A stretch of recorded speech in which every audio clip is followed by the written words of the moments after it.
And that's another reason why Americans can't get ahead is because the government is supposed to protect their citizens. Did y'all know that 66% of Americans that's working every day live paycheck to paycheck? In today's video, I just kind of want to break away and just want to explore some reasons why Americans are working so hard, but they still can't get ahead. And I don't know if y'all like me. I feel like I'm very committed to my job. I work very hard, you guys. I even work a part-time job, which I haven't told you all about. But I still feel like I cannot get ahead. I'm always on routine. I'm always on a schedule. And I always feel like I'm struggling trying to find a balance between work and family. It's like it's not enough time in the day, you guys. Do you all ever feel like that? So I want to talk about then versus now. We'll go back about 20 years ago.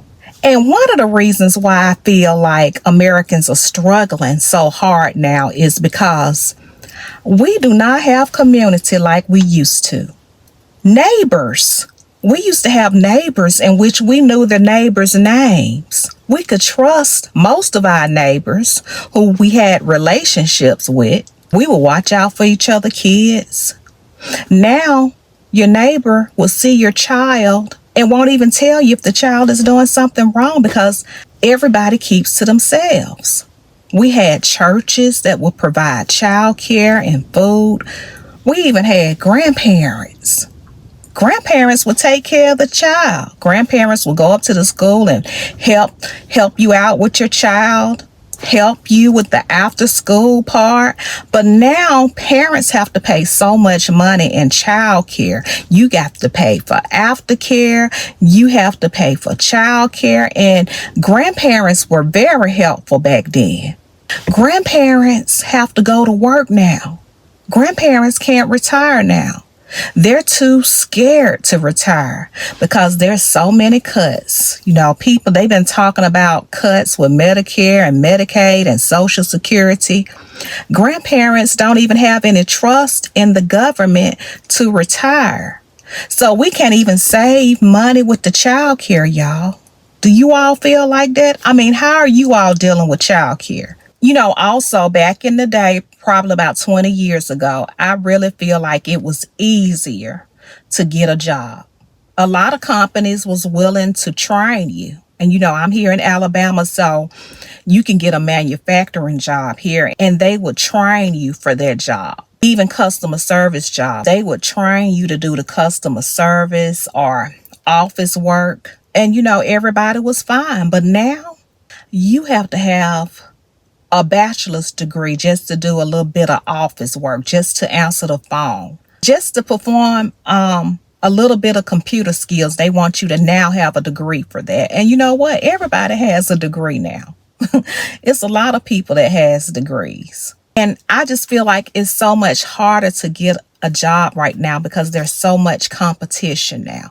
And now we're having competitions with the robots, the AI, y'all. AI is performing a lot of jobs now. Y'all see it when you go online to pay your bill, the robot would talk to you with the chat box. Y'all seen that you can pay your bills now. Even when you call on the phone, AI is speaking to you. We're bagging our own groceries now. AI is taking over. So we have competition now with robots. And a lot of companies are choosing to use these robots because the robots don't get sick. They don't get tired. They don't have to pay the robot insurance. The robot can work 7 days a week, so they don't have to worry about that. So a lot of companies are using these AI robots now. So it's very challenging now to compete now. Y'all put in the chat some of the AI that you all see, because I know I didn't mention a lot of them. I know a lot of manufacturing companies, they use robots to perform jobs now. And let's talk about wages, because this is another reason why we can't get ahead. Wages have not increased. Like here in Alabama, from 1997 through 2007. Minimum wage was $5.15, and then in 2009 it went up to $7.25. And minimum wage now in 2025 is still $7.25 here in Alabama. Alabama is one of those states, they have not set their own minimum wage to make adjustments for inflation and cost of living. Alabama do not care. And it's 5 other states who have not adopted a state minimum wage. So it's Alabama, Louisiana, Mississippi, South Carolina, and Tennessee. They do not have a state minimum wage. They're going to pay you the lowest. Now, I think like in Washington, D.C., they pay you $17.95. That's to adjust for the inflation and the cost of living. And I think California pays $16 and some change. And we can also see, like, if you live in different states, it's going to be very hard for you to survive. And Alabama is very rural, so we have to drive far out just to work. So it is just hard to get ahead, y'all. Y'all know I drive 130 miles a day, so I'm always spending money on gas. I pay about $400 a month in gas. Let's talk about another reason why we can't get ahead. 20 years ago, a 2-bedroom apartment in a very nice neighborhood here in Alabama, let me tell y'all what y'all gonna pay. 20 years ago, for a nice apartment, you could pay $536 to $749. And I know that's to be true because I had a very nice apartment with a pool. Guess how much I paid, y'all? $510. Not anymore. In 2025, here in Alabama, for a nice apartment in a nice neighborhood where your child can go to school in a nice school system, you're going to pay between $1,200 through $1,900 or more. So you all see how everything is increasing, but our paycheck is not increasing. And now, a lot of political influences have caused a lot of suffering for Americans, in my opinion. Politicians receive so much funding from large corporations, actors, celebrities, everybody now. And it causes American people to suffer. They prioritize business interests over human interests. Oh, they don't care about us like that. Do y'all remember when they bailed out the banks in 2008? Yeah, like JP Morgan and Chase, Bank of America, which everybody hates, was bailed out. Citigroup, Wells Fargo, all of them was bailed out. And this happened when the government launched a program for the banks called TARP, T-A-R-P. And it was the Troubled Asset Program. You can go look it up. But the banks, they got a nice little bailout. And back then, I remember this, a lot of working people lost their homes back then. But the banks, they were doing fine. The government saw fit to help them. And that's another reason why Americans can't get ahead, is because the government is supposed to protect their citizens, especially the working class, productive people that's trying to do something for their life, that's paying all of these taxes. And speaking of taxes, the taxes that we pay are through the roof. There's a tax on everything. Even if you want to go out of town, you have to pay the tolls for the road on the highway. There's a tax on that. You pay your house off, there's still a tax. Before we even get our paycheck, there's local tax coming out, federal tax coming out, Social Security, Medicare, and then you get what's left. But y'all know if you inherit money or land, there's a tax for that. I remember hearing on TV when women were doing hair out of their home and braiding hair, and they were making money. The government stepped in and was like, I want my money. The government is always trying to take people money. Do you all remember that? If y'all have yard sales consistently, I wouldn't be surprised if the government pull up and say, I want my money.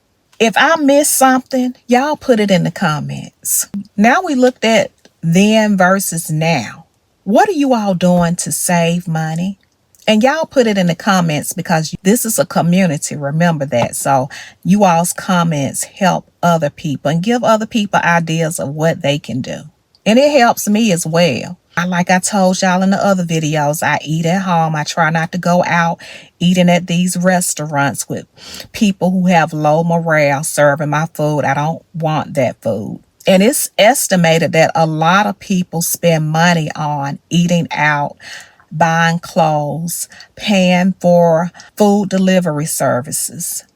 I scratched all that. I'm cooking at home. I buy generic brands instead of the brand names. I'm always utilizing the buy one, get one free. I like to shop through the apps like Walgreens and Dollar General. They have rewards in their apps. I utilize that. I have a budget. I try not to go over my budget. I set a limit and I try not to go over that limit. I try to put money in my savings every time that I get paid. I also have a crypto account, which makes money for me. And I love using those reward apps like Rakuten, Ibotta, and Fetch, and Uphold. Now, my favorite is Fetch. Anytime you buy something, you just upload your receipt and they give you points. And you get so many points, they will send you out a reward credit card from all these different places like Bath and Body, I think Visa credit card, Amazon. And so Fetch is my favorite. Do you all use any reward apps? And what are some ways you all are making more money? I know a lot of people are doing side hustles. They're reselling. I know a lot of people like to do seasonal work at Home Depot and Lowe's. Some people like doing taxes. Some people work for H&R Block or Jackson Hewitt just to make extra money. What are some things that you all are doing? I didn't tell you all I'm a part-time musician. I play every Sunday at my church and they pay me. So that's an income. Another thing that I do is I resell part-time on eBay and Poshmark. What are some of the things that you all are doing to make extra money? I told you all I have my crypto account in which I make money through Uphold, through my investments. I also have stocks. And that's a learning curve, which I'm still learning. But there's so many ways to make money. And I want you all to talk about some of the things that you're doing to make extra money. This is a community, you guys, and your comments are very helpful to people. You all know that I'm a licensed social worker and I come in contact with a lot of people, and it's a lot of people that's struggling. People that you wouldn't even think. People with PhDs, doctors, lawyers, from the top to the bottom is suffering. And I feel like I said in my previous video, like a lot of people, it's normal to hustle non-stop without getting a break. It's normal to work a professional job, have a side business, and do gig work on the side. Work yourself to exhaustion. That is the new normalcy here in America. And it's a very toxic system. It squeezes you so tight that you have nothing else left to give. Nothing else left to give your family, your friends, no leisure time. People don't have time for community anymore. People are not looking out for their neighbors anymore. Everybody is so stressed. And I don't think it should be like that. If you have people in your life that you can go to for help, consider yourself blessed. But a lot of working Americans, they don't have people that they can go to. But that's all, you guys. I just want to come and talk about some of the things that's perplexing a lot of working class and retired people. And I look forward to talking to you all in the comments.